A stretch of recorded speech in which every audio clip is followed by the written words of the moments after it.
Pela ordem, senhor presidente. Pela ordem, com a palavra o deputado Marcos Martins. Para indicar o deputado Marco Aurélio, nosso companheiro de bancada, para falar pelo artigo 82, pela minoria. É regimental, com a palavra Aliás, para encaminhar o requerimento. Encaminhamento, perdão. O deputado Marco Aurélio. É com a palavra o deputado Marco Aurélio.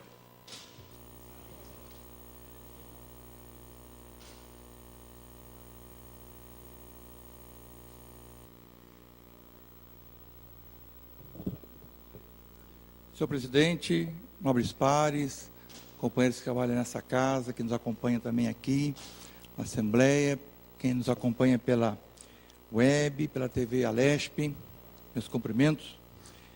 Nós estamos aqui fazendo um bom debate de um tema que aflorou agora de maneira mais forte na imprensa, que é denúncia de desvio de dinheiro, de corrupção no governo tucano, vindo já de gestões anteriores e prosseguindo até os dias de hoje. Nesta Casa Legislativa, nós temos aqui diversos partidos, alguns de oposição e outros de sustentação do governo Alckmin, o que é normal e faz parte do regime democrático. E, evidentemente, que o PSDB, cujo representante do governo aqui é o deputado Barros Munhoz, faz toda uma discussão para blindar o governo de tal modo que não tenha nenhuma abertura de CPI comprometedora junto ao governo Alckmin. O que me causa um pouco estranheza é quando o líder do PTB, deputado Campos Machado, vem aqui e fala para o PT que eles não vão conseguir as assinaturas, porque é preciso de 32 assinaturas, e até agora nós temos 26. Ora, para chegar em 32, precisam de 6 assinaturas. E como que pode alguém dizer que nós não vamos conseguir? Porque existem outros partidos, como é o caso do PMDB, do PV, do PPS, PSB, DEM, PSD, PP, PR, PEN, PRB, PSB, PSC, que também são partidos da base de sustentação, mas não necessariamente da base da blindagem. Eles podem muito bem assinar a CPI, até porque eu acho engraçado quando algumas pessoas dizem que não tem nada, né? Não tem nada que investigar, está tudo certo. Veja, se você passa em frente a uma casa e surge uma certa dúvida se naquela casa tem algo estranho, e você fala, me permita entrar nessa casa, porque me parece que tem coisa estranha lá dentro. Não, aqui não entra ninguém, porque não pode virar, não vai entrar ninguém. Veja, quando se fala com tanta veemência que não pode entrar ninguém para verificar se dentro daquela casa tem algo, qual é a conclusão que você tira? Que tem algo. Que tem algo. Quem está acompanhando os debates na Assembleia desde terça-feira, vai percebendo que a bancada do PSDB, e mais o deputado do PTB, fazem uma defesa, cada hora tentando invocar alguma coisa, que vai caindo por terra. Se não, vejamos.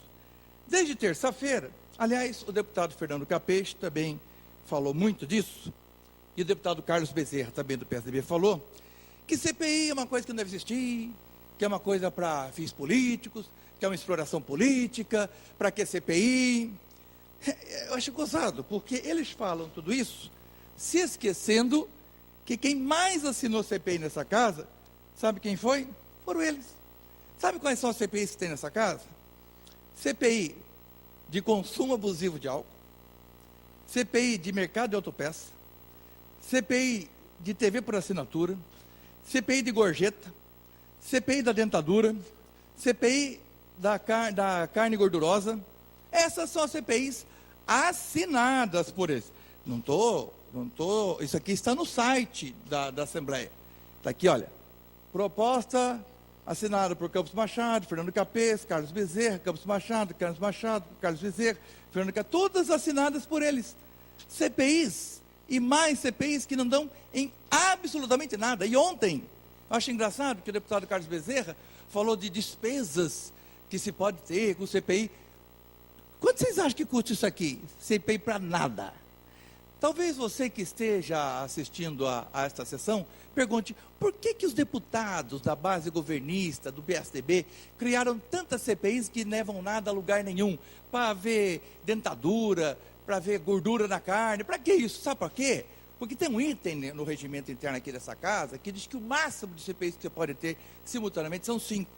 Então o que eles fizeram? Entraram com uma renca de CPIs que não tem nada a ver, para gastar tempo e para bloquear a pauta, para não estar a CPI verdadeira do desvio do dinheiro público. Bom, não obstante a isso, na terça-feira, o deputado líder do governo, deputado Barros Munhoz, usou de maneira esbravejadora aqui o microfone, falando que, hoje você viu, nós temos que escutar as vozes das ruas, porque o que o povo quer é saúde, educação, segurança. Então vamos fazer o seguinte, está pronto o vídeo? Vou passar um link sobre a questão da polícia técnica no estado de São Paulo, o governo do PSDB, governado há 20 anos pelo PSDB. Não é o PT que está dizendo, é SBT. Vamos ver esse vídeo. Na prática, são eles que solucionam crimes. Peritos que encontram os rastros do criminoso. E médicos legistas, que buscam no corpo de uma vítima as principais respostas. Mas em São Paulo, é assim que eles trabalham. Perito que conta a verdade pode ser punido pela corregedoria. Com uma câmera escondida, gravamos uma série de desabafos. Hoje o ML, ele é estruturado para a finalidade dele? Não. A cidade é Rio Claro, no interior do estado, a 190 quilômetros da capital paulista. 187 mil habitantes e o Instituto Médico Legal, o IML, fica dentro do velório da cidade. Aqui, o morador que vier se despedir de um parente, por exemplo, vai ter que aguentar o cheiro forte que vem de dentro desta sala. Sabe por quê? Falta só uma coisa, falta o exaustor, sabe? Só o exaustor. O equipamento considerado essencial é usado para sugar os gases que exalam dos corpos. Quem trabalha por perto também sofre. A banca de jornal já precisou fechar mais cedo por causa do cheiro que tomou conta da rua. Aparelhos de raio-x para procurar projéteis nos corpos dos que foram mortos a tiros, nem pensar. Para completar, os legistas não têm as ferramentas adequadas. Aqui, alguns exames são feitos com serrotes. A 150 quilômetros de Rio Claro, o cenário é outro. E o absurdo é ainda maior. O necrotério do IML aqui em Bragança Paulista é completo, não falta nada. Só que o prédio, novo, e todos os equipamentos pode parar que estão um pouquinho, lá dentro, por favor? Pode dar não são do governo. Pause. Voltou? Senhor presidente, peço até que desconte meu tempo, porque parou de transmitir a TV, entendeu? Então, a gente gostaria que esse meu pronunciamento fosse transmitido. Então, tem uns 2 minutos mais ou menos que parou de transmitir. Há uma reclamação, então, de que houve uma paralisação? Parou de transmitir. Da transmissão da TV Assembleia? Isso, voltou agora. No período em que estava passando o filme? Isso, exatamente. O senhor gostaria de repetir o filme? Isso. Fica à vontade. Pode repetir o filme. Nós descontaremos do seu tempo. Muito obrigado, senhor presidente.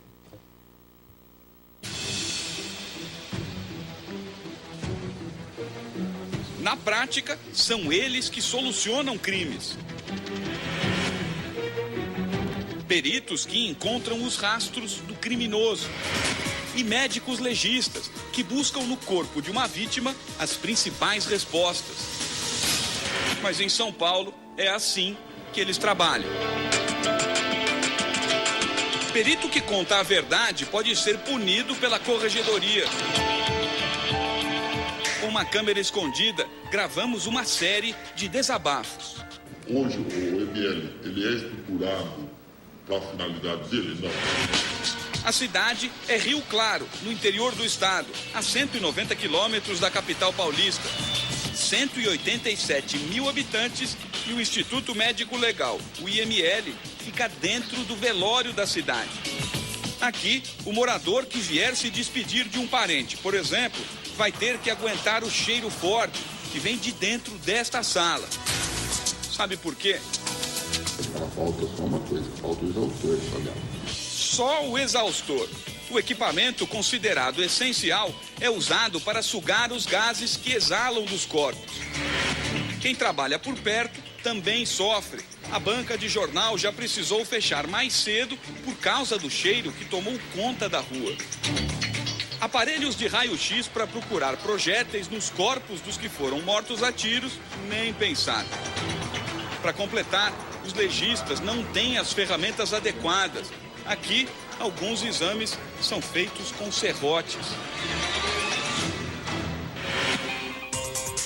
A 150 quilômetros de Rio Claro, o cenário é outro. E o absurdo é ainda maior. O necrotério do IML aqui em Bragança Paulista é completo, não falta nada. Só que o prédio novo e todos os equipamentos que estão lá dentro não são do governo do estado, foram comprados por empresários. E quando as câmaras frigoríficas, onde são colocados os corpos, por exemplo, quebram, sabe de onde sai o dinheiro para o conserto? Do bolso dos funcionários. Aí a gente que banca, o cemitério ajuda, a gente ajuda. Esse prédio aqui foi uma conquista minha e de um outro médico que tem aqui. Eu sentei um centavo do Estado.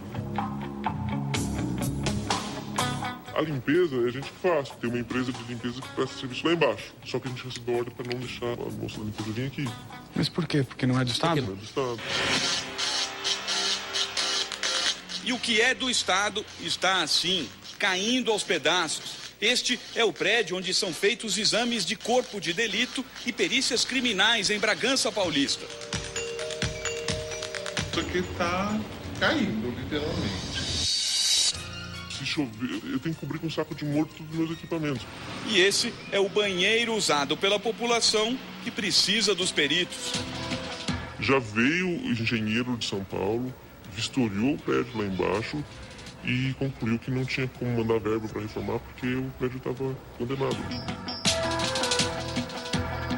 Lá dentro, na área restrita, a vergonha é ainda maior. Neste quartinho ficam guardadas provas de crimes, tudo jogado como se fosse lixo.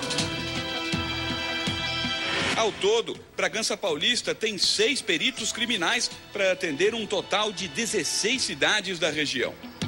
Falta gente e equipamentos também em quase todo o interior. Um importante trabalho da perícia é analisar computadores que são apreendidos.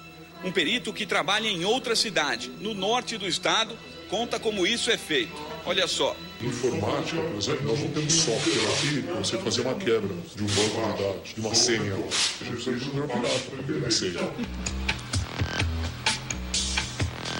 Os peritos são obrigados a comprar no centro de São Paulo equipamentos usados por criminosos para clonar cartões. Tem gravação de celular, você lê todas as mensagens recebidas, tudo. Comprou um chupa-cabra, bota o chip do celular, conecta aqui no USB, você entendeu? O certo era o quê? Você tem um dispositivo, o cabo apropriado e por aí vai. O fato é que o certo não acontece há muito tempo. O Estado tem hoje 1.177 peritos criminais, praticamente a metade do ideal, segundo entidades que representam a categoria. Falta de pessoal e de estrutura fortalecem o crime. Quem ganha com isso? O meliante que se fortalece sabendo, não tem combate. Eu tenho tranquilidade para praticar. O governo de São Paulo promete acabar com os problemas. Realmente, em algumas cidades, realmente a situação ficou precária, mas estamos solucionando.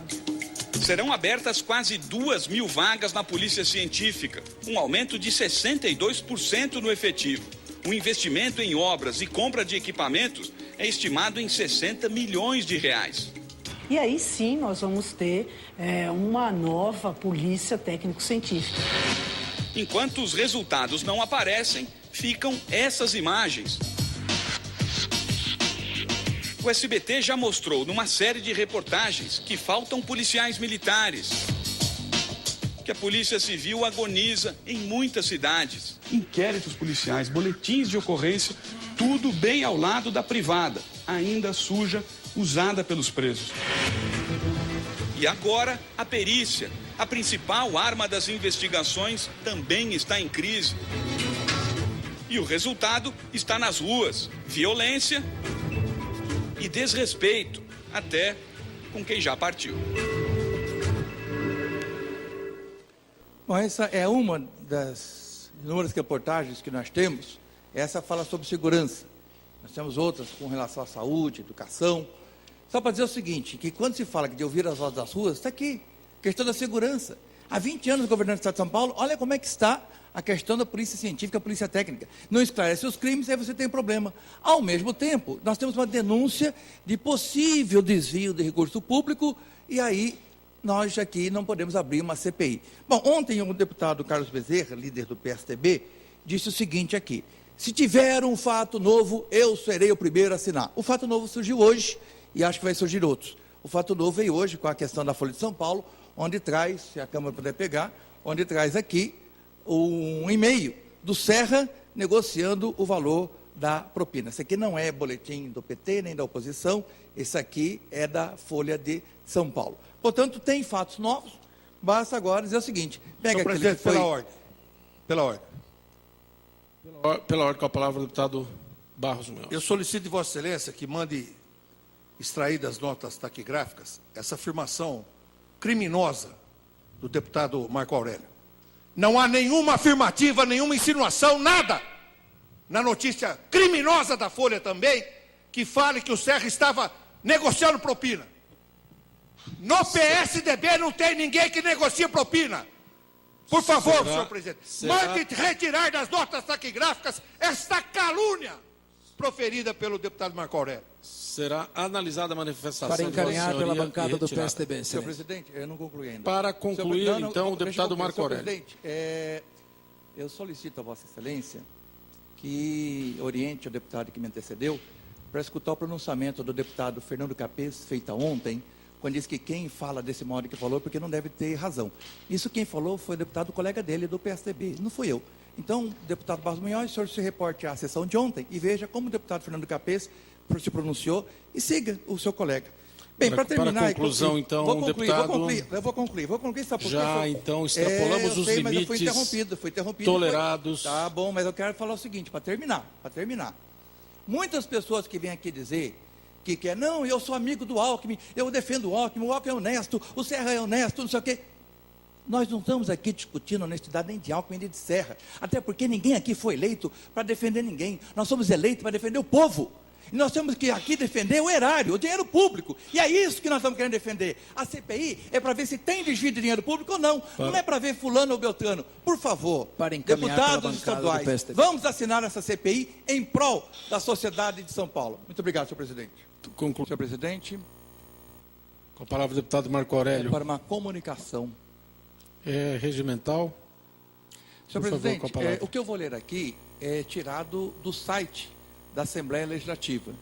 Quando nós vamos no site da Assembleia Legislativa e clicamos CPI, está escrito o seguinte: as comissões parlamentares de inquérito são uma das formas do Poder Executivo exercer sua função fiscalizatória. São criadas por ato do presidente para apurar fato determinado mediante requerimento de pelo menos 1/3 dos parlamentares. Tem poderes de investigação próprios das autoridades judiciais, além de outros previstos em lei e no regimento da Assembleia. Podem determinar diligências, ouvir indiciados, inquirir testemunhas, requisitar informações e documentos de órgãos e entidades da administração pública, inclusive concessionários de serviços públicos, requerer audiências, determinar a quebra de sigilo bancário, fiscal e telefônico, tomar depoimentos e requisitar serviços de autoridades, inclusive policiais. Deve realizar seu trabalho de 120 dias, prorrogados por mais 60. Isso aqui está no site da Assembleia. E por que eu estou lendo isso? Porque não dá para a gente ficar, já faz 3 dias, e ficar debruçando no microfone sobre aquilo que escapa na imprensa. O deputado Fernando Capês falou de algo da imprensa que escapou e fez um longo discurso, mas tem tantos documentos que a gente pode requisitar para uma CPI. Abrindo-se uma CPI, nós vamos ter os documentos na íntegra. É um e-mail, esse e-mail responde ao quê? Quer dizer, nós podemos pedir outros documentos. É uma investigação. A CPI é um instrumento para elucidar os fatos. E aí, na elucidação, vai dizer, olha, tudo isso que está na imprensa não corresponde à verdade, ou tudo isso corresponde à verdade. O fato é que temos um instrumento que se chama uma CPI, e é isso que nós estamos querendo fazer. Abrir para a gente poder fazer uma análise dos documentos que nós precisamos analisar enquanto deputados que fomos eleitos para fiscalizar o Executivo. É para isso que nós somos eleitos, é função nossa, está lá na Constituição e repete no site, no próprio site da Assembleia, é cumprir a nossa obrigação. Não dá para a gente vir aqui e não cumprir a nossa obrigação a título de defender A ou B. A nossa defesa, eu repito, tem que ser do povo do Estado de São Paulo, é do erário, é do dinheiro público. Muito obrigado, senhor presidente.